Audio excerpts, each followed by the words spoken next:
Bismillahirrahmanirrahim. Assalamu alaikum. It's Countdown Book 5 3rd edition Oxford series based on Single National Curriculum 2020, and we have a chapter number 1 exercise 1A. Question number is 8. Question number 8 में क्या है, right the following numbers in expanded form, यानी हमने इन numbers को expanded form में लिखना है। अब एक्सपेंडेड फॉर्म होती क्या है और इसको करना किस तरीके से है, आपकी आसानी के लिए मैंने इसको रजिस्टर पर लिख लिया है ताकि आपको इजीली समझ में आए। तो चलते हैं अपने काम की तरफ। रजिस्टर पर मैं पहले से लिख चुकी हूँ, तो ये आप देख सकते हैं। Right the following number expanded form, ये मैंने पहले से ही पार्ट्स लिख लिए हैं। अब एक्सपेंडेड फॉर्म सबसे पहले तो हम ये सीखेंगे एक्सपेंडेड फॉर्म होती क्या है। एक्सपेंड कहते हैं फैलाने को, यानी हमने एक नंबर को फैला कर लिखना है, उसकी प्लेस वैल्यूज़ को डिटेल से बताना है। ठीक है, तो हम क्या करेंगे, सबसे पहले प्लेस वैल्यूज़ तो जान लेते हैं कि होता क्या है। प्लेस वैल्यूज़ यहाँ पर हम इसकी राइट साइड से स्टार्ट करेंगे, राइट टू लेफ्ट होती हैं। सबसे पहला होता है वंस यानी यूनिट, उसके बाद होता है टेंस जिसके लिए हम टी यूज़ करते हैं, और उसके बाद होता है 100 जिसके लिए हम एच यूज़ करते हैं। उसके बाद आता है 1000 जिसके लिए टी एच यूज़ होता है। उसके बाद आता है 10,000 यानी टेंस के लिए टी एंड 1000 के लिए टी एच। उसके बाद आता है 100,000, यहाँ पर एच 100 के लिए एंड टी एच 1000 के लिए। उसके बाद आता है मिलियन। ये ग्रुप्स होते हैं, 3 के बाद ग्रुप है, ये देखिए 100 का ये ग्रुप हो गया और ये 1000 का ग्रुप है। उसके बाद मिलियन के 3 ग्रुप। ठीक है, तो अब हम देखेंगे कि इसको लिखना किस तरह से एक्सपेंडेड फॉर्म में। एक्सपेंडेड फॉर्म में हमें वैसे प्लेस वैल्यूज़ की ज़रूरत नहीं पड़ती, लेकिन आप लोगों को पता होना चाहिए। तो सबसे पहला डिजिट क्या है, 3। तो हम सबसे पहले राइट करेंगे 3। उसके बाद कितने डिजिट हैं राइट साइड पर सारे काउंट करेंगे, 1 2 3 4 5 6। तो हम यहाँ पर 6 टाइम्स 0 लिखेंगे। 6 टाइम्स 0 लिख लिया। और आपको पता है कि ये मैंने गैप क्यों दिया है, क्योंकि मैं पहले ही बता चुकी हूँ कि ये गैप देने का मकसद ये होता है कि हमने इंटरनेशनल सिस्टम में लिखना होता है। राइट साइड से 3 डिजिट्स के बाद हम लोग गैप देते हैं, क्योंकि इंटरनेशनल सिस्टम में हम लोग 3 डिजिट्स के बाद गैप लाजमी देते हैं। ठीक है, तो ये हमने लिखा। उसके बाद लिखेंगे प्लस, प्लस लाजमी लिखेंगे। 3 के बाद कौन सा डिजिट है, 7। उसके बाद हम राइट करेंगे 7। 7 के बाद कितने डिजिट्स हैं उनको हम काउंट कर लेते हैं, 1 2 3 4 5। तो हम यहाँ पर अब 5 टाइम्स 0 लिखेंगे। तो ये मैं लिख चुकी हूँ 5 टाइम्स 0। उसके बाद आ जाएगा प्लस, और यहाँ पर 7 के बाद क्या है, 6। हम यहाँ पर लिखेंगे 6। अब 6 के बाद डिजिट काउंट करेंगे, कितने हैं, 1 2 3 4। तो मैं यहाँ पर 4 टाइम्स 0 लिखूँगी। क्लियर।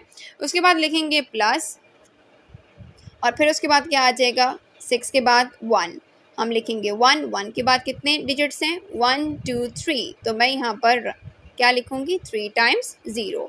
फिर प्लस लिखूँगी। उसके बाद क्या आ रहा है, 8 लिखा। उसके बाद कितने डिजिट्स हैं, 1 2। तो 2 टाइम्स 0 लिखूँगी। देन प्लस और 3 इसके बाद आ रहा है, और 3 के बाद कितने डिजिट्स हैं, 1।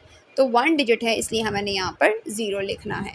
उसके बाद प्लस 3 के बाद कौन सा डिजिट है, 0। तो मैं यहाँ पर 0 लिखूँगी। 0 के बाद कितने डिजिट्स हैं, कोई भी डिजिट नहीं है, इट्स मीन यहाँ पर स्टॉप हो जाएगा।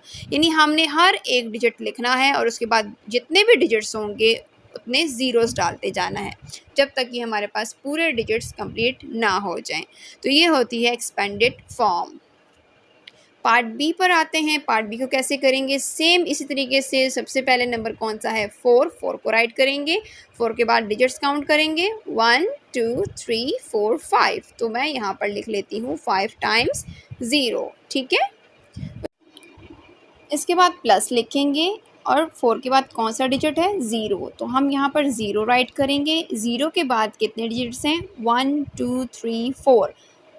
1 2 3 4। तो 4 टाइम्स आगे हमने 0 लिखना है। देखिए, अगर ये सारे ज़ीरोस बन रहे हैं, आप इसकी जगह पे सिर्फ 1 टाइम 0 भी लिख सकते हैं, जो हम आगे मैं आपको लिख के बताऊंगी। ठीक है, इसके बाद आप लिखेंगे प्लस। 0 के बाद कौन सा डिजिट है, 3 लिखा। 3 के बाद कितने डिजिट्स हैं, 1 2 3। तो 3 टाइम्स 0 लिखेंगे। Then plus. अब प्लस के बाद क्या लिखेंगे, 3 के बाद कौन सा डिजिट है, 0। अब मैंने 0 लिखा। अगर 0 के बाद कितने डिजिट्स हैं, 1 2। तो अब 2 टाइम्स 0 भी लगाऊंगी, या जितने टाइम्स भी 0 लगा लूँ, इट्स मीन 0 0 ही रहेगा। तो आप चाहे 0 को 1 टाइम भी लिख सकते हैं। ठीक है, आगे लिखेंगे प्लस। 0 के बाद कौन सा डिजिट है, 7। तो मैं लिखूंगी यहाँ पर 7। 7 के बाद कितने डिजिट्स हैं, 1। तो मैं 1 0 लगाऊंगी, देन आ जाएगा प्लस 7 के बाद कौन सा डिजिट है 5, तो मैं यहाँ पर लिखूंगी 5 के बाद कौन सा डिजिट है कोई भी नहीं, इट्स मीन यहाँ पर हमारा ख़त्म हो जाएगा। क्लियर। अब आते हैं पार्ट डी पर। पार्ट डी को कैसे सॉल्व करेंगे, सेम तरीके से है। पार्ट सी आप लोग गाइस खुद करेंगे और इस पूरे क्वेश्चन की फुल पिक्चर आप लोगों के साथ मैं वीडियो के एंड पर शेयर कर दूंगी ताकि आपको करने में इजी हो। ठीक है, पार्ट सी की प्रैक्टिस आप खुद करें ताकि आप लोगों की प्रैक्टिस हो जाए। पार्ट डी को सॉल्व करते हैं। सबसे पहला डिजिट कौन सा है 7 के बाद कितने डिजिट्स हैं 1 2 3 4 5, तो मैं यहाँ पर 5 0 7 के बाद लगाऊंगी। ठीक है, उसके बाद आ जाएगा प्लस के बाद यानी 7 के बाद कौन सा डिजिट है 0, तो मैं यहाँ 1 टाइम 0 लिखूंगी क्योंकि जितने टाइम्स मर्जी 0 लिख लें 0 का मतलब होता ही 0 है। ठीक है, तो मैंने 1 टाइम 0 लिखा, 0 के बाद कौन सा डिजिट है 1, तो प्लस लगा कर मैं यहाँ लिखूंगी 1 के बाद कितने डिजिट्स हैं 1 2 3, तो मैं यहाँ पर 3 टाइम्स 0 लिखूंगी डिजिट्स को कंप्लीट करने के लिए। फिर आगे लिखूंगी प्लस, उसके बाद कौन सा डिजिट है 0, तो मैं इसको 1 टाइम 0 लिखूंगी। 0 के बाद कौन सा डिजिट है 0 के बाद है 1, तो मैंने यहाँ लिखा 1 के बाद इतने डिजिट्स हैं 1, यानी 1 डिजिट है तो मैंने इसलिए यहाँ पर लिखा 1 टाइम 0। देन मैं लिखूंगी प्लस, इसके बाद चेक करूँगी कौन सा डिजिट है 0, तो मैं यहाँ पर सिंपल 1 टाइम 0 लिखूंगी क्योंकि आगे कोई डिजिट नहीं है। ठीक है, अगर होता भी तो भी हम सिंपल 0 लिखते क्योंकि 0 का मतलब ही 0 है, चाहे जितने टाइम्स मर्जी भी 0 लिखा जाए। ठीक है, तो पार्ट सी आप लोग गाइस खुद करेंगे।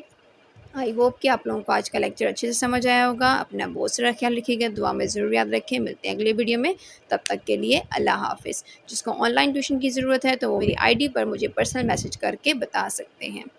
थैंक यू, अल्लाह हाफिज़।